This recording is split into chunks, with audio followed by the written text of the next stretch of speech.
মিস্ত্রি আছে, সব থেকে বড় মিস্ত্রির নাম কি বুদ্ধি করে বলেন তো? রাজমিস্ত্রি। কি মিস্ত্রি ধরে বলেন?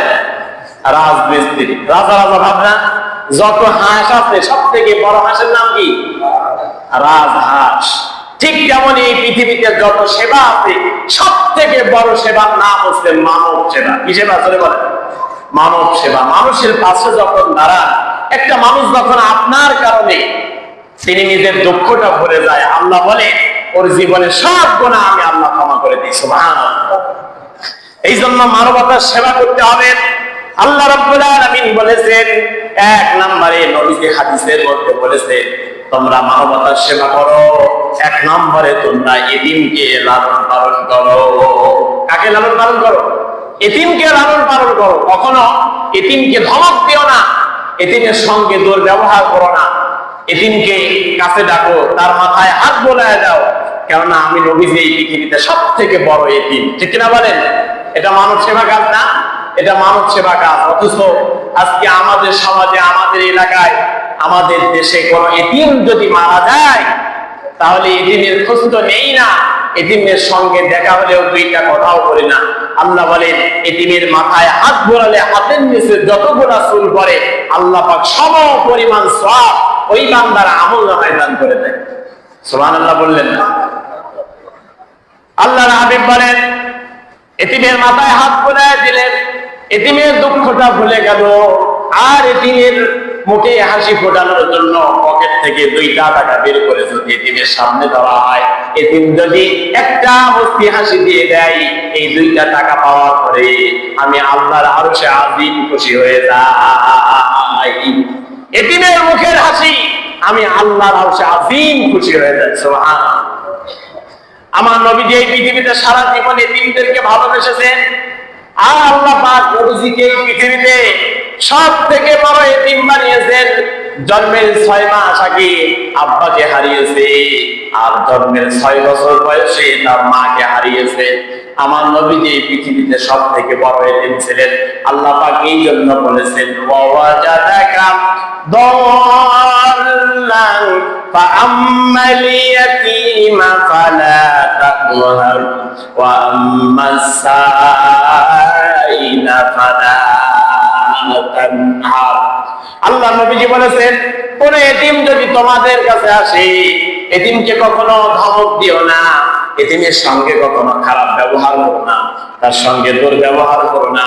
ওয়া আম্মাস সাইলা ফালা তানহার। যদি কখনো কোনো ফকির আসে, মিসকিন আসে, ফকিরের সঙ্গে মিসকিনের সঙ্গে কখনো খারাপ ব্যবহার করো না, কেননা এই পৃথিবীতে আমি নবীজি সব থেকে বড় এতিম। এতিমকে যে ভালোবাসবে আমি রাসূলুল্লাহকে সে ভালোবাসবে। সুবহানাল্লাহ। কেননা এতিমের কষ্টটা সব থেকে বেশি বুঝি আমি রাসূলুল্লাহ। সুবহানাল্লাহ। 2 নম্বরে বিধবাকে সহায়তা করতে হবে, এটা মানব সেবার কাজ। একজনের স্বামী মারা গিয়েছে, কিভাবে সংসার চালাবে, ছেলে মেয়ে মানুষ করবে, তার পাশে দাঁড়াতে হবে, এটা মানব সেবা কাজ। 3 নম্বরে নিঃস্ব ক্ষুধার্ত ব্যক্তিকে আমাকে আপনাকে তার পাশে দাঁড়াতে হবে, নিঃস্ব মানুষদেরকে খাবার দিতে হবে। ক্ষুধার্ত মানুষদেরকে খাবার দেওয়ার দরকার আছে না নাই? কিন্তু আজকে দেখবেন রাস্তার মোড়ে মোড়ে, বিভিন্ন শহরে ট্রাফিক মোড়ে, বিভিন্ন দোকানপাটে এমন মানুষ, ক্ষুধার্ত মানুষ দেখা যায় যারা মানুষের কাছে হাত পেতে ভিক্ষা চায় খাবারের জন্য, বলে ভাই আমাকে 1 প্লেট খাবার খাবার, বলে কি বলে না? কিন্তু আপনাকে বুঝে শুনে দিতে হবে, এই টাকা দিয়ে সে খাবার খাবে না হিরোইন কিনে খাবে। আছে না নাই? রাস্তার মোড়ে মোড়ে দেখবেন আছে, রেল লাইনের ধারে ধারে আছে, এরা যায় কিন্তু মদ গাঁজা আর হিরোইন খেয়ে নিজের জীবনটাকে নষ্ট করে, আসলে খাবার খায় না। ঠিক কিনা বলেন? কিন্তু আপনি যে নিয়তে দিয়েছেন, আপনার নিয়ত পড়া হবে। আপনি দিয়েছেন যে আমি তাকে খাবার খাওয়াবো, খাবার যদি খাওয়াতে বেটায় হোটেলে তোকে খাবার খাওয়ায়। ঠিক কিনা বলেন? টাকা দিয়ে এই ক্ষতি কখনো করা যাবে না এমন মানুষদেরকে। এটা মানব সেবা কাজ, মানুষের পাশে দাঁড়াতে হবে। 4 নম্বরে রোগী সেবা করতে হবে। যেখানে শুনবেন কোন রোগী অসুস্থ, কোন মহাব্বতের মানুষ অসুস্থ, তার পাশে গিয়ে দাঁড়াবেন, এটা মানব সেবা কাজ। মানুষের পাশে গিয়ে দাঁড়াবেন, মানুষের জন্য। রোগীকে দেখতে যাওয়া সুন্নাত। রোগীকে দেখতে যাওয়া কি রাসূলুল্লাহ সুন্নাত। আমার নবীজি সারা জীবন তিনি রোগীর পাশে দাঁড়িয়েছেন, যিনি রোগী হয়েছেন তাকে দেখতে গিয়েছেন, তার জন্য মিষ্টি কিনে নিয়ে গিয়েছেন আল্লাহ নবীজি সুবহানাল্লাহ। তাকে দেখতে যাবেন, তার পাশে দাঁড়াবেন, তার মাথায় হাত বোলাবেন এবং তাকে সান্ত্বনা দেবেন এবং রোগীর পাশে দাঁড়িয়ে একসঙ্গে হাত উঁচু করে তার জন্য দোয়া করবেন। এটা রাসূলুল্লাহ সুন্নাত। কিসের সুন্নাত? রাসূলুল্লাহ সুন্নাত। এটা মানব সেবা কাজ।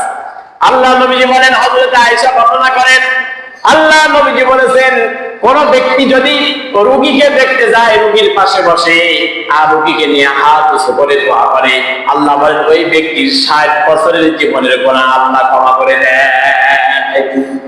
আল্লাহ বলেন কোন ব্যক্তি যদি রোগীর পাশে যায়, রোগীকে দেখতে যায়, আল্লাহ রাব্বুল আলামিন তার আয় রোজগারে আর রিজিকে কোনদিন অভাব দেবেন না। সুবহানাল্লাহ। ওরা আমার রাসূলকে কষ্ট দিয়েছে, ওরা আমার রাসূলকে আঘাত করেছে, ওরা আমার রাসূলকে মেরেছে, তারপরেও আমার রাসূল কিন্তু এটা মনে করে নাই যে ওরা আমার শত্রু, অসুস্থ হয়ে পড়ে আছে, আমি দেখতে যাব না। ঠিক কিনা বলেন? রাসূলুল্লাহ মদিনার ঘটনা আমরা জানি। রাসূলুল্লাহ মদিনাতে যখন গেলেন, একজন বুড়ি মহিলা আমার নবীজি যেই রাস্তা দিয়ে যেতেন সেই রাস্তায় কাঁটা বিছায়া রাখতো। ঠিক কিনা বলেন? একদিন যায় কাঁটা দেখতে পায়, 2 দিন যায় কাঁটা দেখতে পায়, রাসূলুল্লাহ কিছুই মনে করেন না, মনের মধ্যে কষ্ট নেয় না, কারণ আমার নবীজির মনটা ছিল উদার, আমার নবীজি ছিল মানবতার নবী। ঠিক কিনা বলেন? আমার নবীজি কি নবী? মানবতার বন্ধু। যাকে মানবতার বন্ধু বলা হয়, মানবতার রাহবার বলা হয়, মানুষের চলার পথ প্রদর্শক একমাত্র বিশ্ব নবী মুহাম্মদ রাসূলুল্লাহ সাল্লাল্লাহু আলাইহি ওয়াসাল্লাম। রাসূলুল্লাহ 3 দিন গেলেন, 4 দিন গেলেন, 5 দিনের দিন আর দেখেন রাস্তায় কাঁটা নাই। আল্লাহ নবীজি চিন্তা করেন, এই রাস্তা দিয়ে যখনই যাই কাঁটা দেখতে পাই, কিন্তু আজকে কেন কাঁটা নাই? আল্লাহ নবীজি মুহাম্মদ রাসূলুল্লাহ সাল্লাল্লাহু আলাইহি ওয়াসাল্লাম খোঁজ খবর নিলেন আর বললেন, একটা বুড়ি মহিলা আমাকে কষ্ট দেওয়ার জন্য প্রতিদিন এই রাস্তায় কাঁটা বিছায়া রাখতো, কিন্তু আজকে তো রাস্তায় কোনো কাঁটা নাই। বুড়ি মহিলাটার কি হয়েছে? একজন খবর দিল, হুজুর, যেই বুড়ি মহিলাটি আপনার রাস্তায় কাঁটাটা দিয়ে রাখতো আপনাকে কষ্ট দেওয়ার জন্য, সেই বুড়ি মহিলাটি অসুস্থ হয়ে বিছানায় পড়ে আছে, এই জন্য আজকে আর রাস্তায় কোনো কাঁটা নাই। আল্লাহ নবীজি মুহাম্মদ রাসূলুল্লাহ সাল্লাল্লাহু আলাইহি ওয়াসাল্লাম এক মুহূর্তের জন্য দেরি করলেন না, সাহাবীদেরকে নিয়ে বুড়ি মহিলার বাড়িতে গেলেন আর বললেন, বুড়িমা, প্রতিদিন তুমি যাকে কষ্ট দেওয়ার জন্য রাস্তার মধ্যে কাঁটা বিঁধায় রাখতে, আমি সেই আব্দুল্লাহর এতিম পুত্র মুহাম্মদ রাসূলুল্লাহ। বুড়ি মহিলা বলেন, ওগো মুহাম্মদ, তোমাকে কষ্ট দেওয়ার জন্য তুমি যে সমাজের মধ্যে বিভ্রান্তি ছড়াচ্ছ, আমাদের কাফের নেতাদের মুখ থেকে সরে তোমাকে কষ্ট দেওয়ার জন্য কাঁটা আমি রাস্তার মধ্যে বিঁধায় দিয়েছি, কিন্তু ওগো মুহাম্মদ, তোমাকে এত কষ্ট দিলাম, তারপরেও তুমি কষ্টটা মনের মধ্যে না রেখে তুমি আমাকে দেখতে এসেছো, বুঝতে পেরেছি তুমি কোন দুনিয়ার সাধারণ মানুষ নয়। ওগো মুহাম্মদ, এই মুহূর্তেই তুমি আমাকে পড়ায় দাও, লা ইলাহা ইল্লাল্লাহু মুহাম্মাদুর রাসূলুল্লাহ। তরবারি দিয়ে, চাবুক দিয়ে, AK-47 দিয়ে ইসলাম আসে নাই, ইসলাম এসেছে আল্লাহ রাসূলের আদর্শ আর মানবতা দিয়ে। ঠিক কিনা বলেন? আল্লাহ রাসূলের আদর্শ আর মানবতা দিয়ে। সুতরাং মানবতার পাশে আমাকে আপনাকে থাকতে হবে, মানবতার জন্য কাজ করতে হবে, মানুষের জন্য কাজ করতে হবে। মানুষের জন্য যদি কাজ করতে পারি, মানবতার জন্য যদি দাঁড়াতে পারি, আল্লাহ পাক রব্বুল আলামিন আমাকে আপনাকে ক্ষমা করে দেবে। কে ক্ষমা করে দেবে? কোরআনে যতগুলা কথা আছে সব কথাগুলা আল্লাহ পাক বলেছেন। আমরা শুধু মনে করি নামাজই ফরজ, কিন্তু আল্লাহ বলেছে আমিল সলিহা ও আমিলুস সলিহা, সৎ কাজ করো। ঈমান এবং সৎ কাজ থাকলে জান্নাত পাবে, তার মানে এটাও হচ্ছে সৎ কাজ। আল্লাহ বলেছেন ওয়াতাল মালা আলা হুব্বিহি যাওয়াল কুরবা, আমি আল্লাহ পাক তোমাদেরকে সম্পদ দিয়েছি, ধন দিয়েছি। ওয়াতাল মালা যাওয়াল কুরবা ওয়াল ইয়াতামা ওয়াল মাসাকিন, তোমরা তোমাদের নিকট আত্মীয় এতিমদের মাঝে এই সম্পদগুলো ব্যয় করো। কারোটা জোরে বলেন আল্লাহ। ওয়াল মাসাকিনা, মিসকিনকে দাও।